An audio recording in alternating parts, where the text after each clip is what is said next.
Hello, everyone. The item that is covered by most news sources today is the supposed taking of most of Vuhledar by Russian troops. So, to put it into perspective, first of all, most sources are also providing this aerial photo of Vuhledar. It's a small town. There were 14,000 people living there. There is nothing left of it at this point. So I guess it's important to Russian army and to the Russian government to just, say that they have accomplished something. But this is case in point in terms of what I was talking about, that every bit of progress they make comes to them at an exorbitant cost. On one hand, yes, it's true that Russians have more people and more equipment because their allies don't have any qualms about where they use that equipment, why or how, and who might die as the result. So all of that is true. On the other hand, it took them 2 years to take this town. 2 years. Let that sink in. 2 years to take the town with the population that is less than an average size American company. So that too is rather telling. The military command made a decision to pull the troops out of there before they get surrounded. So, what they're going to do is get out of there, dig in, and then continue inflicting a lot of pain on the Russian troops. I'm sure Russian media and Russian government are trying to exaggerate this as a great victory and, great achievement and all of that. It's none of those things. It's neither great nor a victory nor an achievement. Case in point, notice the second half of that headline over there. And for me, that's like kind of a Crimea River type of situation, because I still remember, first of all, the gleeful remarks made overwhelmingly by Russian citizens when Crimea was annexed.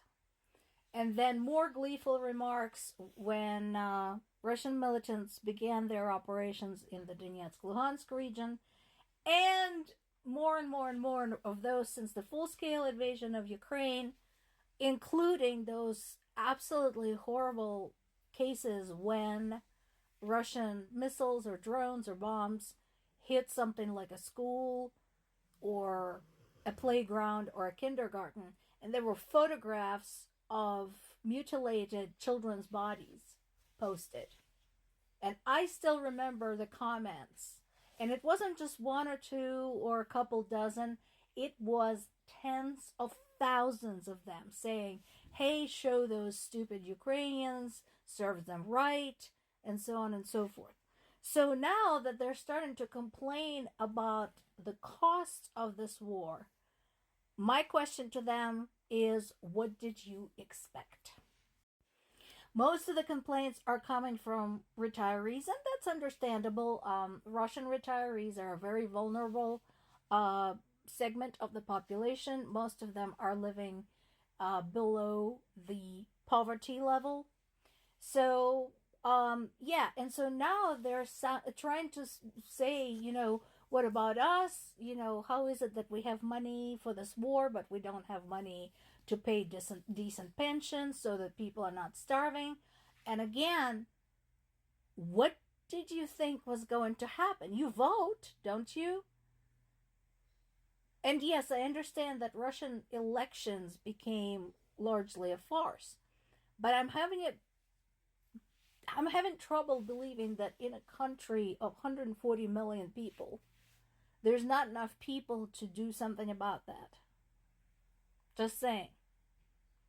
And so when these retirees, when these pensioners are saying, well, it's a crime that all this money is being spent on this war, my question to you is, why didn't you say something when the war was first getting rolling? Where were you? Do you honestly think your valiant President Putin gives a shit about what's happening to you? He made it clear that this is the only thing that matters to him, winning this war. And in a way, he's in an impossible situation. He's stuck. Ukrainians are not letting him go any farther. This is draining all other resources. And he can't leave because that's going to undermine his reputation. And he can't move forward. So, bad news for you, Russian people. You're going to continue to suffer because he made that decision.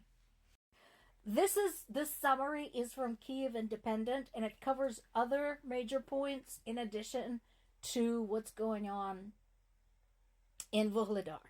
So let's go through other bits and pieces of this news. One of the points is that Ukrainian intelligence is suspecting that something is going on in the Zaporizhzhya region, that Russians might be preparing to make a move farther into the Zaporizhzhya region. And of course, it is a concern to me personally because that's where my parents live. But, you know, they're seeing some activity. They're seeing some troops and equipment gathering. I just hope something can be done about this proactively. We do have some resources close enough to the front line, possibly to take some steps, so we'll have to see. What I do know is that Russians have been pounding Zaporizhzhya all of last week and continue doing so. It's absolutely insane. Another violation of international charters, specifically those dealing with the treatment of POWs by Russia, an execution of 16 Ukrainian POWs. No surprise there. It's just another thing to add to the long list of atrocities. Whether they will ever be held responsible for this nightmare remains to be seen. This continues to be a dicey situation. Russians continue playing with fire, or rather with nuclear fallout over there at the Zaporizhzhya nuclear power plant. So again, this, if nothing else, this is something that everybody should be concerned about. If you don't understand why, go look up famous industrial nuclear disasters such as Chernobyl, Fukushima, and so on and so forth, and look at the impact they had, not just on the immediate area, but on the rest of the world. Because the fallout doesn't care whether you're supporting Ukraine or you're supporting Russia or nobody. It'll get to you anyway. And then there is this. This just makes me want to scream. So this is the response by U.S. State Department spokesperson Miller to Ukraine's request to please use the long-range weapons. And he's saying, well, they can use their own weapons. Oh, well, geez, thank you very much. We didn't know that. We didn't know that it's okay to use Ukrainian weapons in Ukraine's best interest. Moron, we're asking about the use of weapons Ukraine is not in any position to manufacture right now. So, honestly, this feels like an insult. And I'm kind of hoping there's going to be some kind of outcry about this. I doubt there will be, but maybe somebody will give him a smack upside the head. More to come.